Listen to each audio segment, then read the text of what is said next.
All right, good morning, everyone. I think our next guest really doesn't need an introduction. We are going to be hearing from the serial entrepreneur behind a range of companies: PayPal, Tesla Motors, Solar City, SpaceX. He is a titan of industry who has disrupted and transformed entire industries.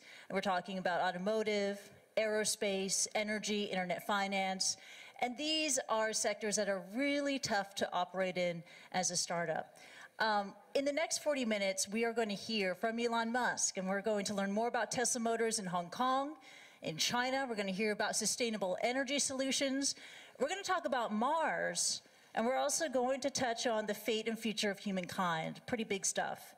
So on this icy cold day here in Hong Kong, let's give a very warm welcome to Elon Musk.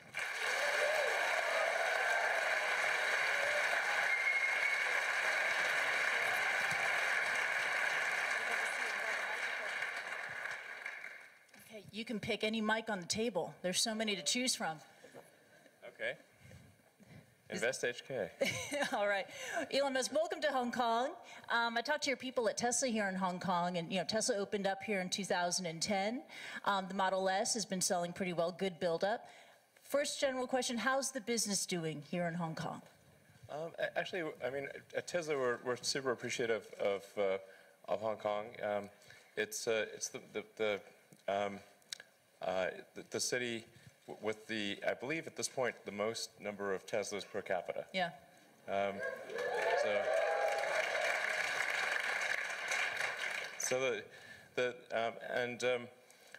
think it's sort of it's a very exciting, I think, model in Hong Kong, because I think Hong Kong will have over time the highest percentage of electric vehicles of any city in the world, and can therefore serve as a model for how other high-density cities around the world can transform to a sustainable transport future. So I think that's very exciting. So we plan to work closely with the Hong Kong government and to take lessons learned and see what we can do to then propagate that to cities around the world. So we're very excited about the partnership with Hong Kong. Yeah, because Hong Kong is such a densely packed city, there's no range anxiety in Hong Kong, but that's not the only factor behind the popularity of the Tesla. What are the other factors? Sure. Well, I think certainly the range not being an issue is one factor, although that is counterbalanced by challenges with charging. Yeah. So one of the things that we need to work through, and this is a challenge that any other dense city in the world has, is as you have more and more electric vehicles on the roads, you have to find some place to charge them. And the ideal place to charge the car is at your home or office, essentially the same place that you charge your phone. But this is challenging because a lot of apartment buildings, well, most apartment buildings didn't anticipate having that level of power in the garage. And sometimes the parking spots float around, they're not consistent. So it's going to be quite important to get the power to the buildings that need it, and figure out a good and convenient way for people to charge at home. We are deploying a lot of superchargers, and of course that's going to be important, but those are really meant for when you have an unusually long trip, you've been away from your home or office for a while, or you need to top up and you're out and about. But by far the most convenient is home or office charging, and that's the thing that we're really working closely with the Hong Kong government on. Yeah, we were talking about this earlier, about the impact of falling oil prices, because high oil prices was a major selling point for getting into hybrids or electric vehicles. Right. Now that oil prices are in free fall, what does that mean for the industry? Well, it definitely makes the transition to sustainable energy more difficult. Yeah. And I think no doubt that is going to dampen interest in electric vehicles in general. With our cars, what we aspire to do is to make the car so compelling that even with low gasoline prices, it's still the car you want to buy. Yeah. I mean, the only thing I can think of, that's the only sort of, what else we could do, really. You have to make it compelling. So, yes, exactly. And this is really at the key of Tesla, is to create an electric car that's not worthy, it's going to help the environment, but it is a car that you will covet, that you want to drive. That happens to be very good for the climate change, or very good for the environment. Yeah, exactly. And I think this is sort of general, advice I'd give to people starting companies, to entrepreneurs in general, is really focus on making a product that your customers love. It's so rare that you can buy a product and you love the product when you bought it. There are very few things that fit into that category. And if you can come up with something like that, your business will be successful for sure. Let's talk about China. China is the world's largest auto market. China is also, it's a growing electric vehicle market too. It's soon to be the world's largest there. World's largest carbon emitter. We've seen the return of the so-called airpocalypse and crazy bad air days in places like Shenyang and Beijing, especially during the wintertime. China needs your technology. Is China really aware of that? Do you get that sense? And if you don't mind, if you could hold the mic a little bit closer. Sorry, yeah, absolutely. I see it's very high gain. Okay.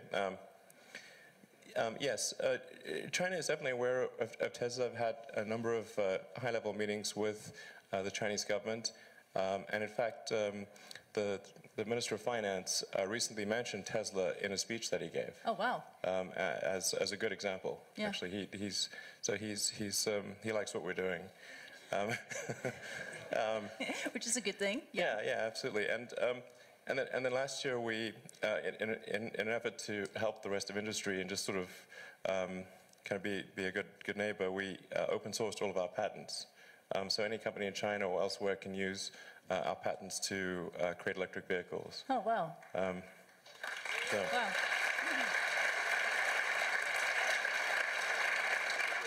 And what you're doing there just really underscores a theme that emerged at the latest climate change conference in Paris, the debate on whether developed countries should be doing more to help developing countries, when the goal is a general shared goal. And you're saying a company from a developed country should be doing that little bit more in a market like China. I agree, although, quite frankly, I think China is quite well it's quite developed. I mean, yeah. You know, let me tell you, China has better highways and definitely better trains than the United States. Yeah. By far, okay. In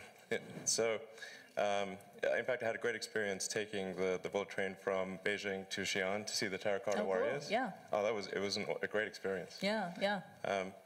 So I think there's a lot of opportunity there. I think the challenge for Tesla is that in China we need to establish sort of a local partnership. Yeah. And so we're going to kind of figure that out. There is the issue of pollution in China, the need for sustainable energy solutions in China. Gridlock is a huge issue in places like Beijing. I don't know if you've been stuck in Beijing traffic. I've been stuck in Beijing. Yeah, it's pretty crazy. Everyone here who's traveled to China, you're stuck in, it's pretty crazy.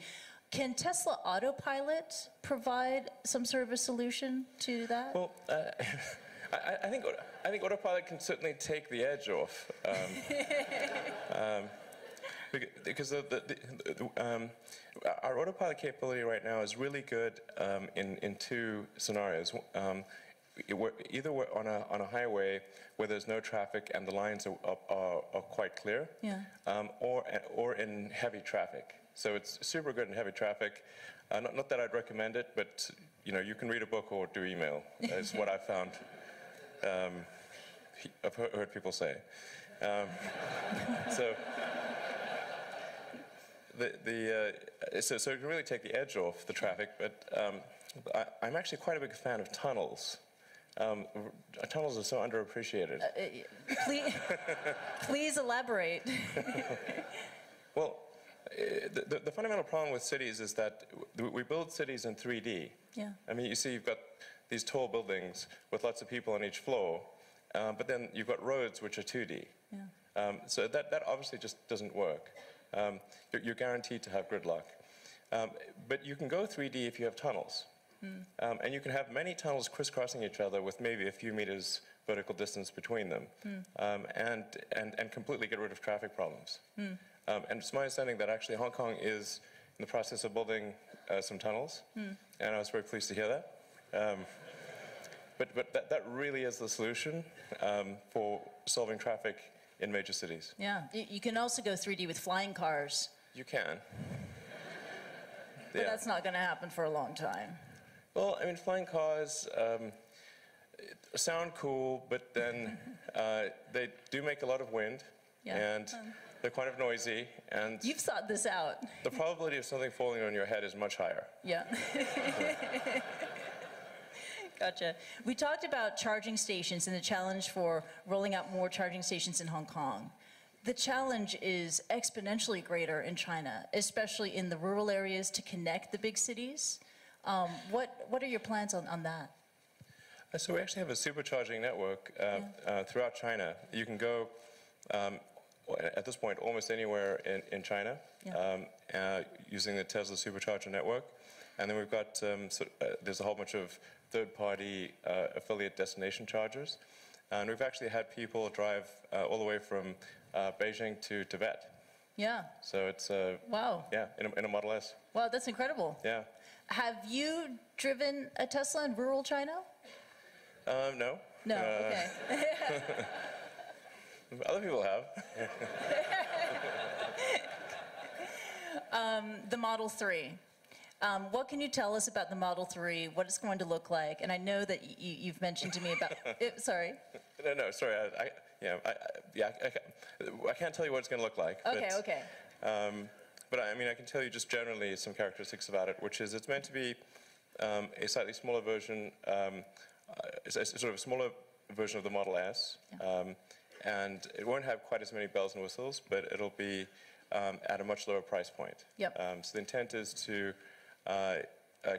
roughly cut the price in half for a smaller vehicle, and I think really that's going to be probably the most profound car that we make, because that'll be I think a very compelling car at an affordable price. Yeah, this is with the Model 3, the electric vehicle could go fully mainstream. Yeah. Other car manufacturers, we have GM in mind with the Bolt doing the same thing, and you welcome your rivals doing this. Right. Yeah. The goal of Tesla from the beginning has been to accelerate the advent of sustainable transport. So we actually did some partnerships. We did one with Mercedes and one with Toyota, and open source IP and everything. So the whole purpose of it was really to accelerate the advent of sustainable transport. So it's always great to hear when other car companies are making electric cars. Yeah, including car companies inside China. Yeah, absolutely. Are there any Chinese electric car vehicle makers that are capturing your attention, or? Well, we don't think too much about what competitors are doing. Yeah. Just because I think it's important to be just focused on making the best possible products. It's sort of maybe analogous to what they say about if you're in a race. Yeah. Don't worry about what the other runners are doing. Yeah. Just run. Yeah. But to push that metaphor even more, are you afraid that whoever's hosting the race could tilt the race in favor of the Chinese racer?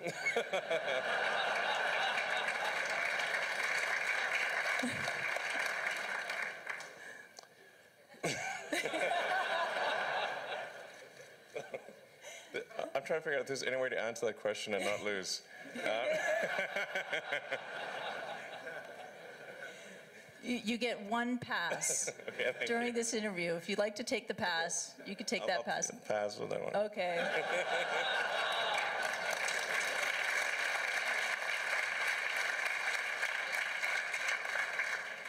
We've talked about innovation in China, and I thought your answer was really interesting, and it'd be cool to share it with the audience here. What is the example of made in China innovation that you thought, wow, that's pretty cool? Well, I think actually a lot of the social media services in China, Weibo, WeChat, pretty impressive. I think better than what is available in the US. Yeah. Are you on WeChat? I am, actually. Oh, really? Yeah. Do you know, I only use WeChat when I'm in mainland China on business. Yeah. Do you use WeChat in LA and Silicon Valley?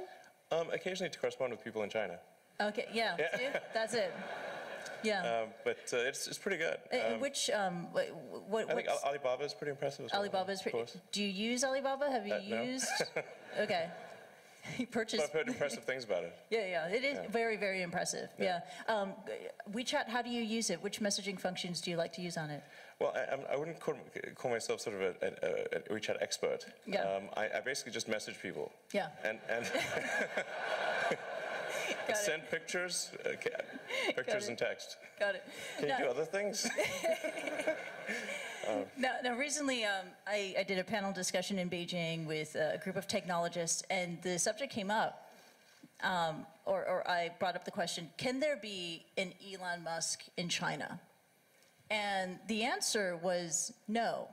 And it was because of, and this is according to Kai-Fu Lee, former head of Google China, who started Microsoft Research in Beijing, and he said it's because of the education system in China. It emphasizes too much rote learning. You are Elon Musk. What do you make of that? I mean, do you agree with that? Well, I actually, I mean, obviously, are a number of very successful entrepreneurs in China. Yeah, Jack Ma, Pony Ma, that's right. Yeah, exactly. So I think, I'm not sure I would entirely agree with that. Yeah.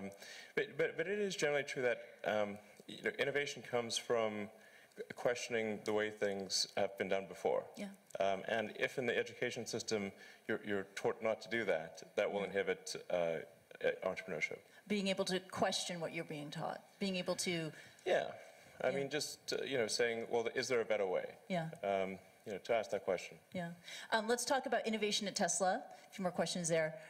So we talked about Tesla Autopilot. There's also Tesla Summon, and I love that name, the Summon, where Right. you summon the Tesla with your mobile phone.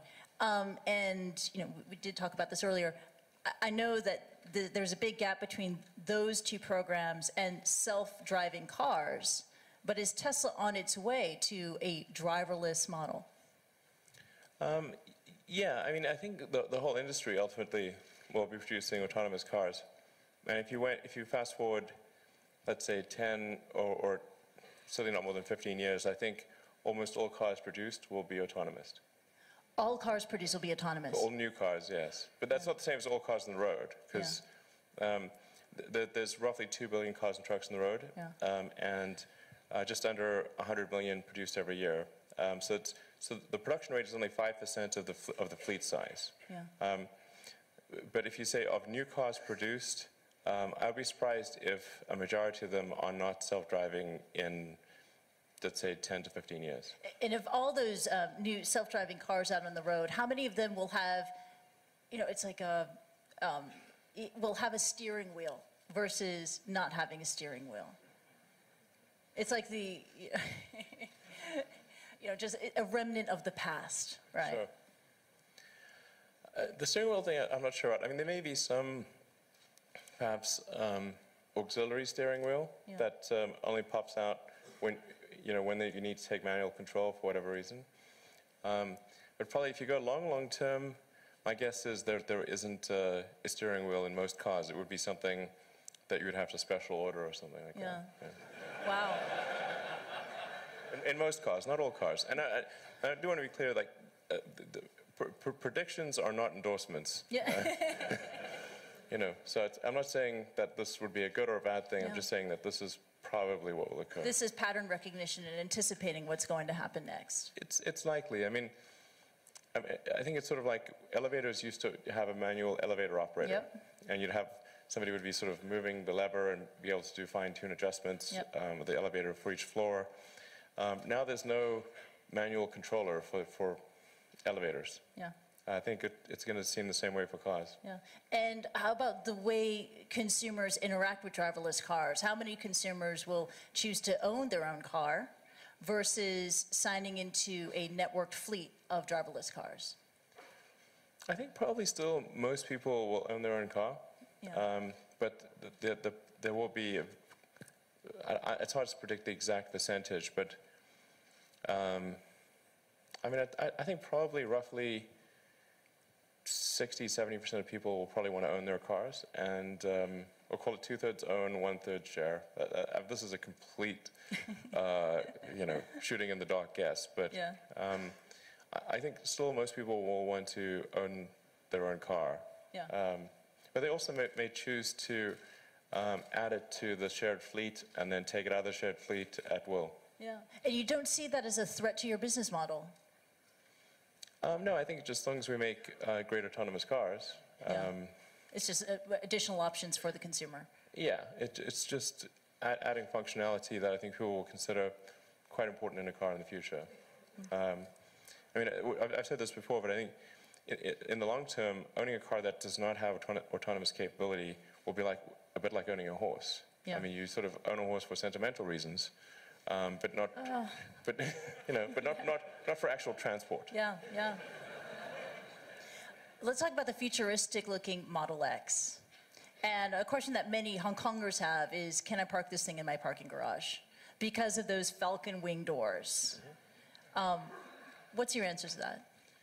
Yeah, actually, the falcon wing doors are double hinged. Yeah. So we call them falcon wing instead of gull wing because they have a dual acting hinge. So they can open in a tighter space than almost any door, and certainly more than a tighter space than a conventional door.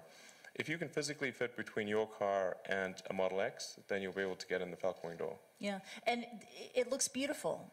And I love I mentioned this again when we talked yesterday. I love the Back to the Future series. It reminds me of the DeLorean, which I know I should not compare Tesla to. It looks sci-fi, it looks cool, but it also, and this is important, it serves a design purpose. What is that purpose? So the falcon wing door is designed to improve accessibility of the third row. I mean, typically in a three-row car in an SUV, it's quite difficult to access the third row directly. You have to fold up the second row seat, and you really somehow have to move the seat back of the second row, which if you've got sort of a child seat in the second row can make it really inconvenient to access the third row. So by having the falcon wing door, we have a much bigger opening that allows you to directly step to the third row quite conveniently, even if there are baby seats in the second row. And then if you're a mother, putting your child in the child seat in the second row is very easy because you have such a big opening. Yeah. And you can step into the car and put the child into the child seat instead of cantilevering your child over sort of through a hole over the baby seat, sort of armrests. So it's meant to improve accessibility, and there are really only two ways to achieve that level of accessibility. One is the sliding door of a minivan, and the other is to have something like a falcon wing door. And the reason we didn't go for a sliding door for like a minivan is that it fundamentally constrains the aesthetics of the exterior of the car. And you have to have 3 support rails, which also negatively affect the aesthetics. That's why all minivans pretty much look the same. And we want to have something that had that level of accessibility and actually has greater accessibility than a minivan door, but also looks good. This is classic user-centered design. And can I just say thank you for designing for moms. Absolutely. And thank you for designing for parents. Yeah. It's pretty cool. Absolutely. I think parents will really enjoy the Model X. Yeah. And we're also taking good feedback from customers. For example, one of the things that was asked of some of our Hong Kong customers that have ordered the Model X is to have a partial open function of the falcon wing door. So if it's really heavy rain. Oh yeah, so it's like an umbrella or. Yeah, so you'd want sort of maybe a 50–60% open level, so you have a good shield from the rain. Yeah. I think people will be pleased to know that it actually is already in the works. Oh, very good. Yeah. Very cool. Just very a software update. And something that is also potentially in the works, but only for a select few, a submersible Tesla. That'll be not anytime soon, but that's just sort of to be a fun side project to have a submersible Tesla. But I think the market for submarine cars is quite small. So. But you don't have to use the Cross Harbor Tunnel in Hong Kong. You could just That's true. go through the Victoria Harbor. That's true. That'd be pretty epic. You just drive right off the Yeah. ramp, right off the edge of the That's the, right. the pier. Be James Bond every day Yeah. on your commute. Absolutely. Yeah. A Tesla truck, could that ever happen? Yeah, I think it's quite likely we'll do a truck in the future. Yeah? Yeah? Any more details on that? No, I think it's sort of a logical thing for us to do in the future. Okay. Now, with Tesla, your goal has been to make a better car. And you've done that with an electric vehicle that people covet, that has quite a cult following, that's upgradable.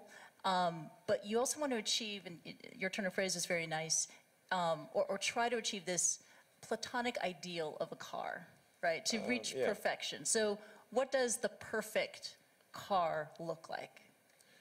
Well, I mean, I do use that phrase with our engineering design team, that aspirationally we're in pursuit of the platonic ideal of the perfect car. Yeah. I mean, who knows what that looks like actually, but it's, you want to try to make every element of the car as flawless as possible. And there will always be, some degree of imperfection, but try to minimize that and create a car that is just delightful in every way. And I think if you do that, then the rest kind of takes care of itself. Okay. You're also the chairman of Solar City, building out a network of solar panels and solar systems. And I can see why solar can make sense in a place like California, where it's sunny all the time, homes are big, a lot of roof space, you can lay out all the solar panels. But in a place like Hong Kong, densely packed, vertical cities, how can solar make sense here? Yeah, I think it's true that in dense cities, rooftop solar is not going to solve the energy need. Yeah. But what you can do is have ground mount solar power, let's say near Hong Kong, tapping into the existing power lines that are coming in. So you can supply Hong Kong with solar power, which just need to be coming from a land area that's not too far away. And I mean, it's worth noting, certainly, China has actually an enormous land area, much of which is hardly occupied at all. Given that the Chinese population is so concentrated along the coast, once you go inland, the population in some cases is remarkably tiny. So you could easily power all of China with solar. All of China with solar? Easily, yeah. Yeah, no, easy. The world's most populous country? Yep, definitely. Wow. Yeah.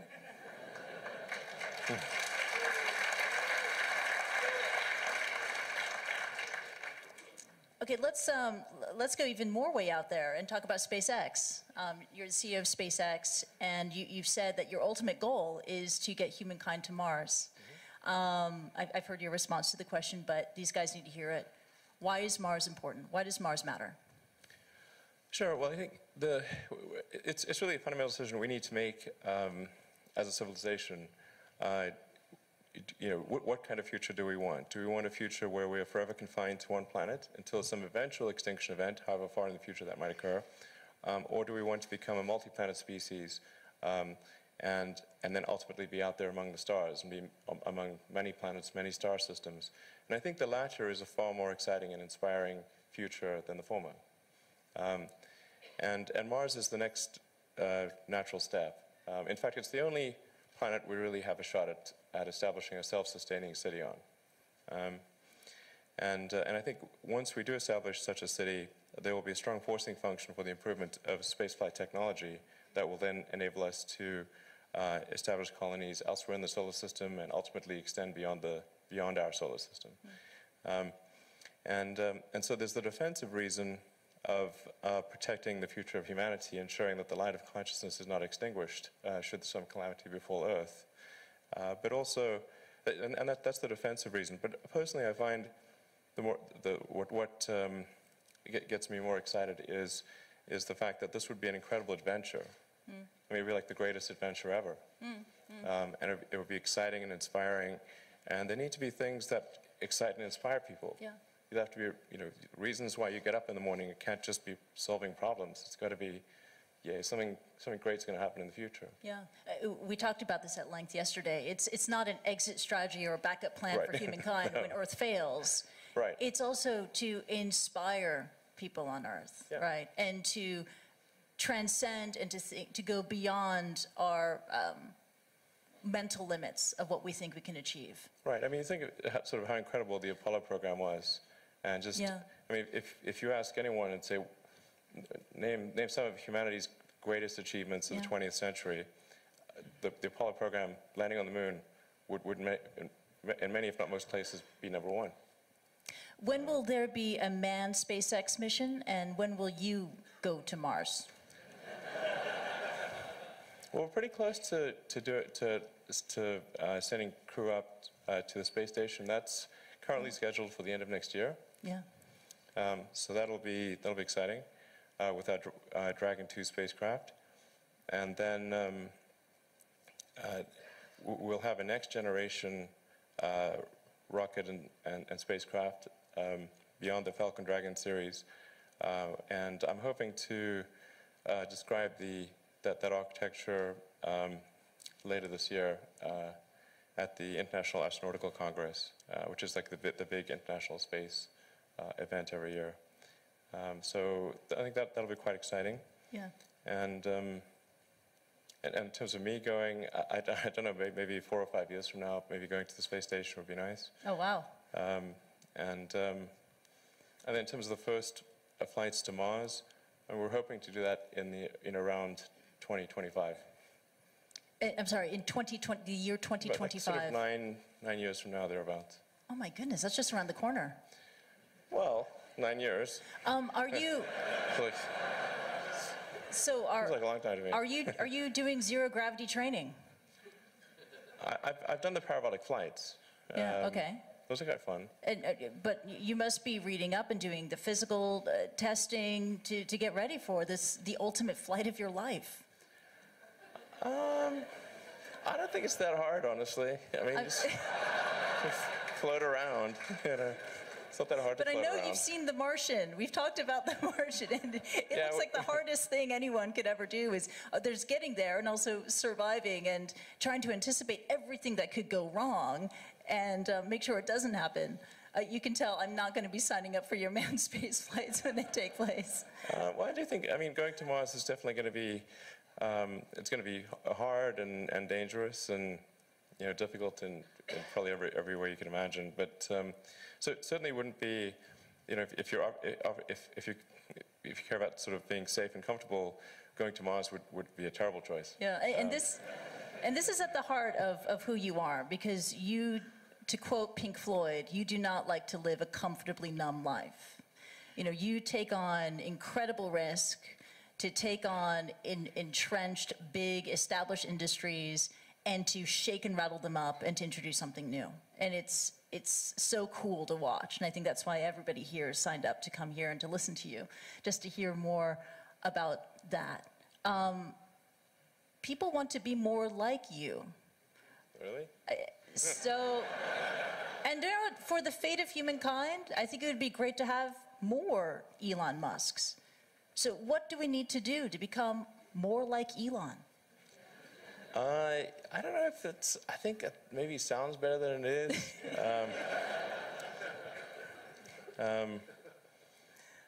Yeah,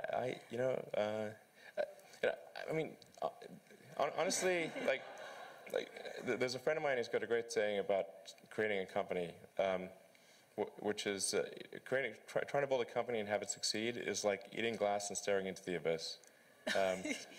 So, I mean, what tends to happen is it's sort of quite exciting for the first several months of starting a company, and then reality sets in. Things don't go as well as planned. Customers aren't signing up. The technology or the product isn't working as well as you thought. And then that can sometimes be compounded by a recession, and it can be very, very painful for several years. So I think, frankly, starting a company, I would advise people to have a high pain tolerance. Yeah. And thanks for reminding us of the harsh, very harsh and brutal reality of launching a startup. There is that Elon Musk / Tony Stark mystique. People think, you are, Robert Downey Jr. modeled his character, Tony Stark, Iron Man, on you. It's easy, it's fun, you're a superhero titan of industry. But it's really hard. It's really difficult, and it's something that requires perseverance and grit.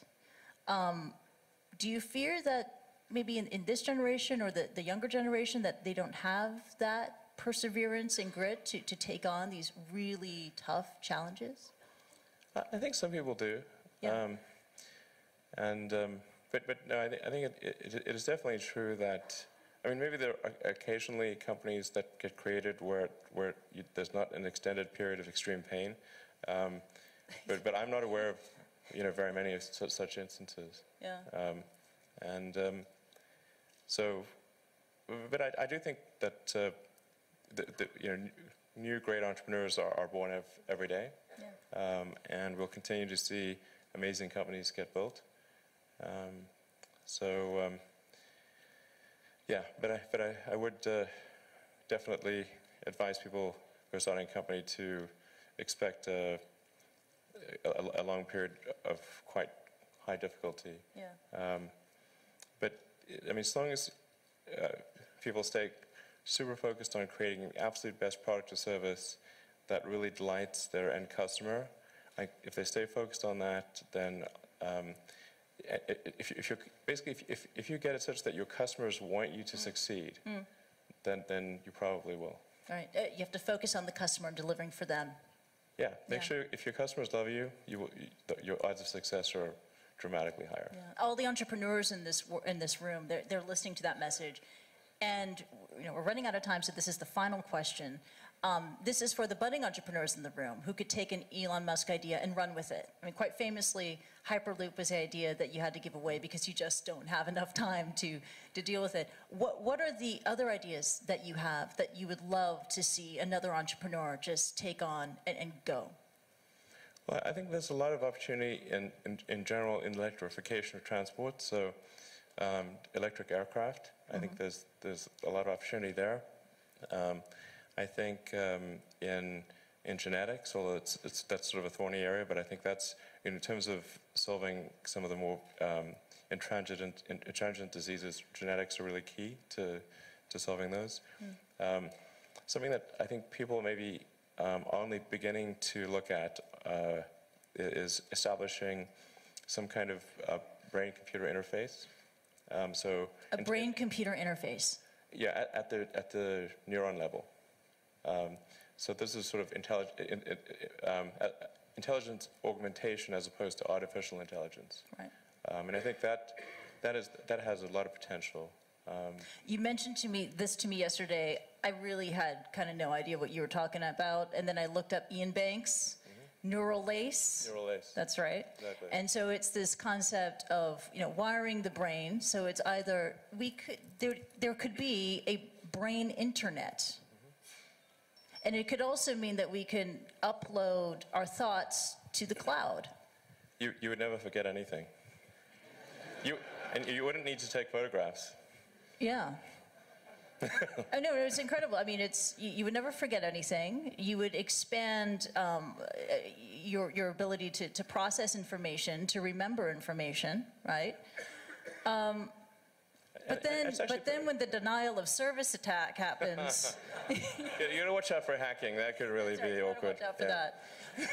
But also, then I read it can also be used to fight degenerative diseases like Parkinson's, too. Yeah, absolutely. Yeah, yeah.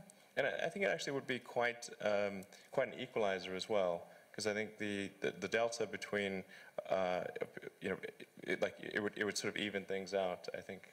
You mean in humankind? Yeah, people yeah. would be, there would be no education disadvantage. Everyone would be starting at the same level. Yeah. So there would be no meritocracy. No, there would be new meritocracy. There would be, but it would be, the differences would be smaller. The delta would be smaller, probably. Wow, and you really welcome that kind of world? How do I welcome? You asked for predictions. Okay. Predictions are not the same as preferences. So, do I think something like that is likely to occur? I think probably. Wow. Yeah. Wow, it's incredible.